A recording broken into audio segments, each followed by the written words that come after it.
Hello and welcome back to the Villa Filler podcast. I'm here finally reunited with my good friend Dan Wiseman. Dan, we've had a pretty crazy few weeks. Just want to give you another shout out, mate. You've absolutely killed it. You've been carrying the podcast while I've been gone on a work trip. But mate, how are you doing? Mate, I'm grand.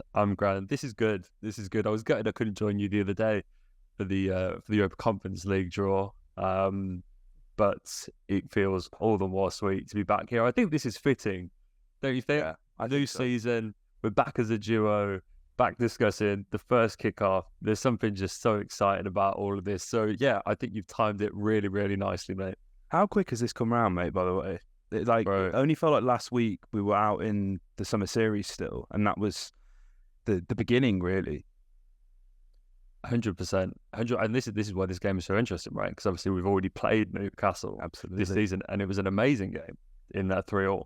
So yeah, but it has just come around so quickly. I feel like, you and I were only sat here when we did that Conference League deep dive. It must have been about a month ago, sort of saying, oh yeah, the draw's like 3 weeks ago, and all the way, all of a sudden the draw's here, and then all of a sudden that Valencia game comes and goes, and you're kind of waiting for the next pre-season game, but there obviously isn't one. It's, you're straight off to St James's Park, and yeah, I think that game as well is like, it's such an exciting way to start the season. I feel like it's a real litmus test for Villa to see like where we're at. So it has come around really quickly, and you got to hope that the boys are prepared for it, because that, like, I think that game is more than just the kind of two teams playing. I think it signifies a lot more than that, don't you think? It kind of feels that like these are two sides, both looking to upset the apple cart, both looking to try and get in and amongst that top six, and so to have them up against each other on the first day, there's going to be a lot of eyes on those two teams. And I am buzzing, mate. You couldn't have asked for a more difficult game, really, could you? I think you take this one at home. Didn't we? That Villa there was the whole issue with the rebrand, and we had requested to play this game away from home and all that kind of thing. Going to St James's Park, it's always going to be tough. And obviously, you alluded to that crazy 3-3 game. That has to have been the game of the summer series, by the way. I was keeping a close eye on all of the games. You would have seen a lot more than me, obviously, mate, with your brilliant coverage of it. Emi Buendia, this game with Emi Buendia's, right? This was. Yep. I feel like everyone had a really strong pre-season, but this is the one performance where you can really, I think, take your hat off to Emi and go, you were phenomenal here, mate. Obviously, you got the 2 goals, bodied Sandro Tonali like he was absolutely nothing, sent him back to Milan. But I think what is interesting about Emi and why I bring him up, mate, is because we've all seen everybody's sort of predicted lineups. Everybody's speculating how we're going to line up this game, obviously, with all the midfield signings we've made. None of these teams really seem to feature Emi, and I'm kind of on the fence, mate. I'm not necessarily sure if we omit him and leave him on the bench, or if we start him, because someone like Diaby's obviously come in and hit the ground running, got himself a couple goals out in the States. But I feel like Emi Buendia is so Marmite, and I don't think he should be, because I think a lot of people think that Emi hasn't necessarily been a massive success because he's not either scoring or assisting every week. But I think if you took a deeper dive and looked at the numbers, you would see, I'd hate to call them like secondary assists, but the passes made before the assists or whatever, the numbers will say more often than not, Emi is so heavily involved in the build-up, just a little bit more further back than I think people may expect. Yeah, absolutely. And he was fantastic. And that's what this preseason tour is all about, really. It's allowing these players, and Philogene Benes is another player that obviously kind of took it by the scruff of the neck. And it's interesting that we're talking about players that are all operating in that kind of area of the pitch. We're so well stacked in that area now. And I think more than anything, I think that the kind of preseason, it kind of reestablishes the pecking order. And I was kind of really hoping that Leon would do something as well. Like, this guy that Moussa Diaby, who filled obviously they played together for a brief while at Leverkusen, but this is the guy that like took his spot in the Leverkusen team once Bailey, and like it's a bit of a slight on Leon Bailey, isn't it, really? If you go back to the club that we bought you from to go and buy the player that has effectively like not just replaced your output, but bettered it to come in and replace you in our team. Like, if you're Leon Bailey, that's your pinboard. That's all you need. That's all the motivation you could need is Moussa Diaby's right there in front of you. You know, we've gone out and spent so much cash on this guy because we didn't feel like you were up to it. And I'm just disappointed that we're not sat here talking about Leon. And it's a bit of a shame, but no, like that we have such competition in those wide areas now. And it's really great that Philogene Badace has thrown his hat into the ring as well, because I was someone that sort of after the first game was like, oh yeah, here we go again. Like, no disrespect to Philogene Badace, more disrespect to the club, to be honest with you, being like that. I feel like the last 2 or 3 years we've gone, oh, Philogene Badace has had a really good like pre-season. He looks really sharp, and then he's shipped out on loan again. So I was kind of a little bit wary of it, to be honest with you. I was like, oh yeah, here we go again. Another good pre-season from JPV. Like, he's inevitably going to end up on loan.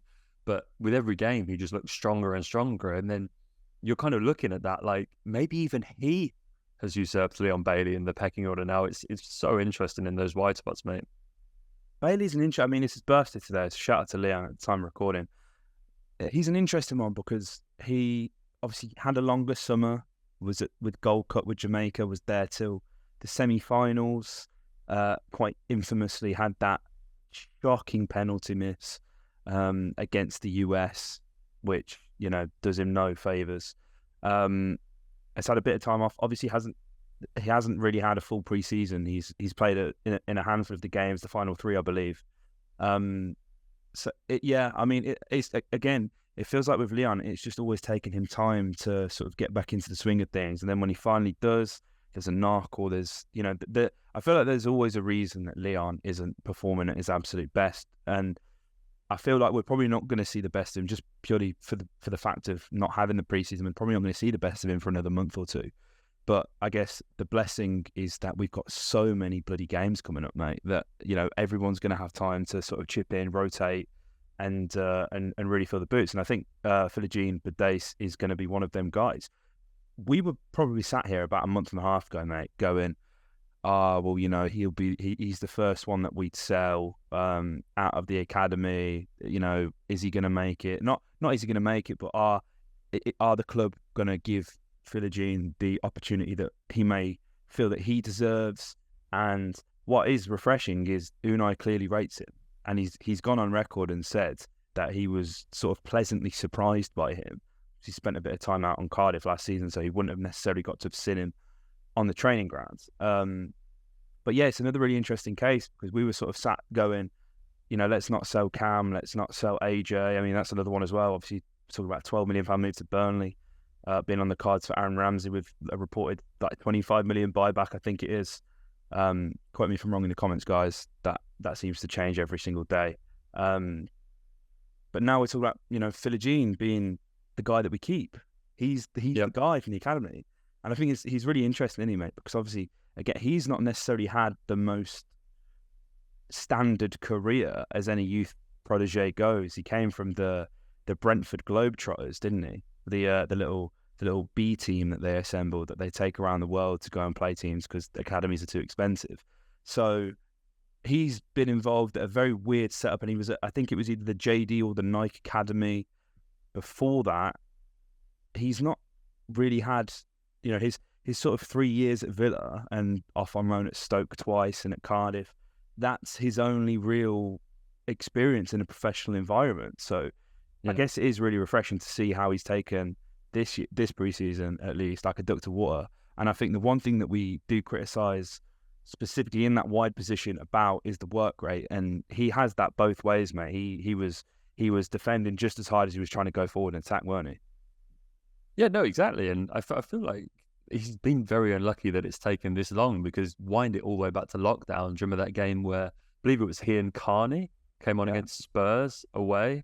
I think it was Carney hit the post, and both of them looked so bright. We won 2-1 that day, and both of them looked really impressive. And obviously he's had those loan at Stoke and at Cardiff, and it'll be interesting to see at St James's at the weekend, mate.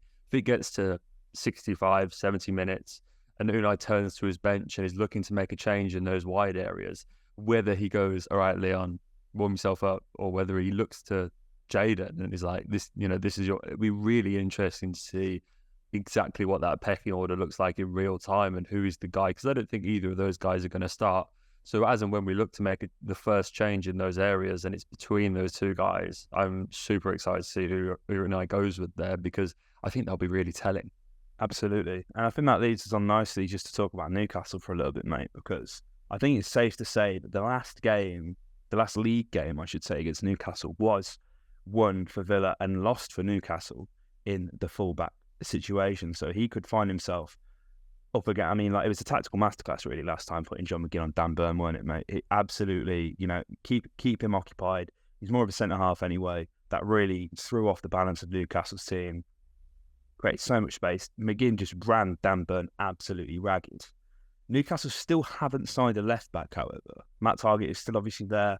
The other day, they just paid big money for Tino Livramento. I believe it's like 32 million quid.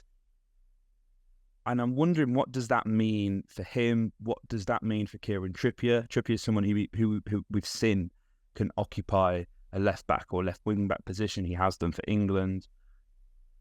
Is Eddie Howe necessarily going to change his system up so as he can get both in and obviously play Trippier on the left and Livramento on the right? It's going to be quite interesting to see what we do in response to how they line up in this specific area, I think, mate. Yeah, it's so difficult to get a gauge on how Newcastle are going to line up in this game. They tried so many things in pre-season. Both sides have had a really good pre-season. Obviously, we went unbeaten, as did Newcastle. So Newcastle picked up wins over Gateshead, Rangers, Brighton, Fiorentina and Villarreal, and threw in some draws against, obviously, ourselves, Chelsea as well. They got a draw against, so they've had a really good pre-season.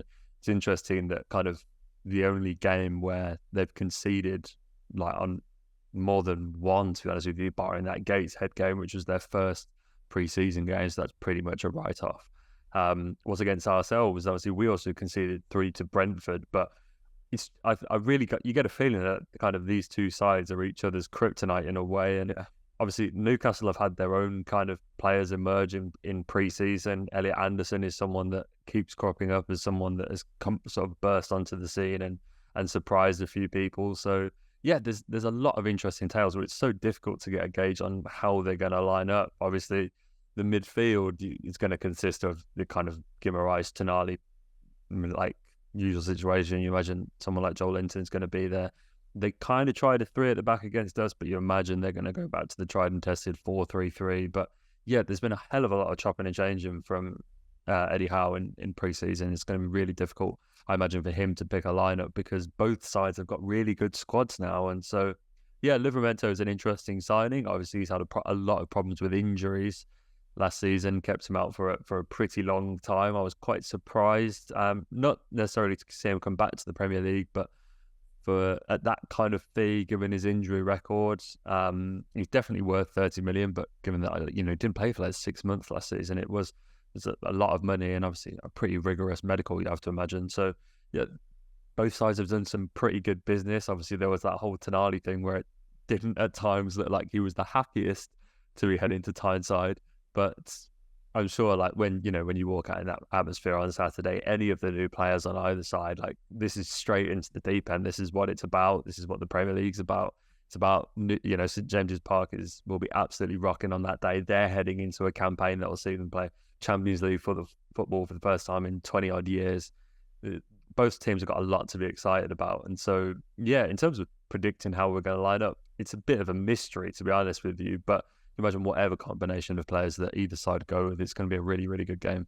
Absolutely, mate. Absolutely. And I'm going to have to briefly interrupt this preview just to deliver some breaking news from David Ornstein, mate. As of 10 minutes ago, Burnley have reached a verbal agreement with Aston Villa for Aaron Ramsey, working to finalise the deal, 40 million plus add-ons plus buyback. Personal terms in place. Medical is being scheduled. Villa are also open to Cameron Archer's sale amid strong interest. Now, this episode's just taken a turn, mate. This is taking a turn because we can't not talk about this. This is wow. I'm surprised, but I'm also not surprised, right? Because I think if you look at, I think 14 million for Ramsey is fair, given there is going to be a buyback inserted. I think that's we're going to have to stump that, because if we didn't include a buyback, I think you can demand more. And obviously, we're going to be paying more than what we paid anyway just to bring him back. But in terms of how transfer values work, success on that, it gives both us and Burnley a good end of the deal. Cam, this is like the first time really anybody has sort of reported that we would be willing to sell Cam, and it's not been a hunch, or it's not been a sort of in the no bullshit journo on Twitter. This is David Ornstein. It shouldn't come as a surprise, because I mean we sold Carney obviously last season for 20 mil. If we sold Carney for 20 mil, I think you can get at least 25 mil for Cam Archer. And I would agree. And I think that's where it becomes difficult to go, well, no, I think we'll keep him on the bench and play him final 10 minutes every game. It's quite I absolutely adore Cam Archer, and I really want him to stick around and stay, but that's £25 million pure profit that we've got to look at. And I mean, but combine that with Aaron, we're talking about what, £40 million from selling academy prospects. That's unheard of for Aston Villa. I mean, I know we've done it the past 2 seasons with Chukwuemeka and Grealish, but that's unfortunately this is the model that the club wants to pursue when we went for this restructure with the academy, mate. So it makes it difficult, I guess, for us to sort of swallow as fans, as a fan base that prides itself on every 4 or 5 years a local lad making it into the side. Yeah, it's a sticky one. I think it's the best possible situation, because these lads are right on the cusp of the first team. Realistically, you can't just keep loaning out. It gives them an opportunity to have a permanent home, but also we have the opportunity to bring them back and have them benefit Villa when it comes to the right moment later down the line. You have to imagine that I dare say that Aaron Ramsey will play for Aston Villa again. I don't think that, I don't think that's too controversial. I think more often than not, when you see these buybacks included, they're pretty fairly regularly, I feel, activated. They're particularly common in Spanish football. You see like Barca and Real Madrid do this a lot. You've seen Real Madrid do it this year with Fran Garcia at left back. So it's something that the top sides do, and I have to say it's a shame, particularly on Cameron Archer. Obviously, it's hard to feel too strongly about Aaron Ramsey because he's someone that we've not seen too much of. But Cam is someone that we've been really excited about, and I felt that the options were going to be Watkins and Archer up front. And so imagine if Cam goes, we have to bring in another striker. So I suppose it opens the door for an exciting signing there. But yeah, I think if the club can't guarantee them genuine playing time, it's probably the best move. Yeah, it's a difficult one, isn't it, mate? Because it's almost like, it doesn't happen very often whereby we're able to sell an asset for what would be pure profit and be 100% green when it comes to financial fair play. So it's, I think if it was anyone else, I think even if it's Philogene, I think people would take that, and I think that's a shame, but that's just how it works, isn't it, mate? That's just how it is. I'm thinking maybe we clip that up and get that one out straight away. Get that up as a little mini transfer episode. But that can also sit in the preview as well, I think. But back to the preview, mate. Back to the preview, because this changes things, because we may, we're looking at options on the bench that come Saturday may not even be there anymore. Which is obviously a shame. But I think it's hard to turn down that kind of money if anyone's interested. And I mean, I know that there definitely will be teams that are interested in Cam Archer. Really impressed at Borough, obviously. Harvey Barnes, mate, pain in our side, isn't he? Always seems to score against the Villa. And it was one of the sort of will he, won't he sagas of the summer that there always seems to be. And, it's one of the inevitable things in life. Whenever a player is either heavily linked to Villa or, there's this interest that just doesn't seem to go away, they always seem to mug us off and score and do something silly. So it wouldn't surprise me if Harvey Barnes, did just that. I think there was a period in time where he scored 5 and assisted 1 in his last 4 games against Villa. He's, in my opinion, an average player. I can't sit here and honestly say, for any Newcastle fans that are listening to this, there always are when we did. Newcastle fans are great for listening to other fan media, so thanks for listening, guys. I don't want this to come across as sour grapes, but long-time listeners of the channel would know this is a move that I was not a fan of at all, so I'm glad that we've stayed clear. His output in the final third is absolutely phenomenal, but I think that's all Harvey Barnes is, and that's all he has to offer. He'll hang on the halfway line and wait for a long ball to be pinged over, and he'll just chase it, and he'll get himself in the box and he'll score. That's just his game. I just know he's going to score against us, mate. Whatever the outcome of this game is, he's going to score, mate. Yeah, it's really interesting that they've replaced someone like Saint-Maximin with Barnes, given how different those players are. Like, obviously, Saint-Maximin is someone that likes to pick up the ball in the half spaces, run at players, pick up, like, he's not someone that plays on the shoulder, very much drops in off the back line to pick up the ball, to drive at defenders. We all know the one-on-one ability he has. Barnes is the polar opposite. And so it's really interesting that they, like, you've basically described him as perfectly there, mate. Obviously loves to play on the shoulder, gets in behind. Most of his finishes are 1-2 touches off the dribble. It's a really interesting kind of switch up in profiles and feels a lot more Eddie Howe. So I think from that side of things, I think he probably fits the Eddie Howe way of playing a little bit better.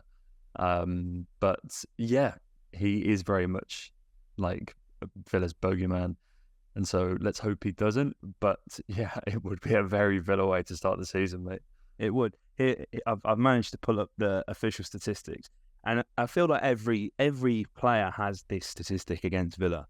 Harvey Barnes has more goal contributions in his career against Aston Villa than any other team. That's 9 goal contributions, 5 goals, 4 assists in 11 games. I feel like everyone has that. Gerrard has that. Lampard has that. Scholes has that. You always see like them random facts. 100%. And it's always about us. These players always seem to, or it's about scoring at Villa Park or something stupid like that. Obviously, you can't question the output. He's gonna be dangerous. And as you say, mate, completely different to Saint-Maximin, which is I don't know. I think it's quite interesting, really, because as I say, that there's nothing sexy about Harvey Barnes whatsoever. But I guess efficiency's the word. So it'll be interesting to see how that goes. I think Newcastle fans are probably hoping for something a bit more sexy, considering they're in the Champions League. But I'm sure he will do a job. I think it would be rude for us not to talk about how we should line up, mate. I think we've kind of alluded to it being a difficult task. How do you think we're going to approach this? Yuri Tillemans, fantastic preseason, absolutely wonderful player. Looks like he may not even start for Villa at this current, like at the rate we're going. How do you think we're going to approach this one, mate? I'd be surprised if there's anything too crazy in there. I think Diaby will start. The real question is what we do at left back, because obviously we're kind of playing Pau Torres there to offer a kind of slanted back 3 kind of situation, which has really divided people. Some people thinking that works and people thinking it doesn't. I'm kind of on the fence. I don't think it's great. I don't think it's the worst, but it'll be interesting to see what happens there in terms of Luke Dean. I spoke about the pecking order in the wide areas.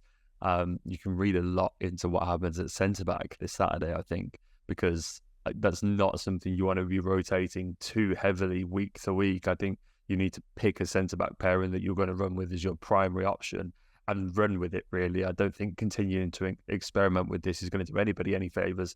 But I do think, given that we've run with it for the last 2 games and it's a very risky place to go and switch things up too drastically, I think we will probably see Torres in that kind of, I call it a left-back role. It's not really.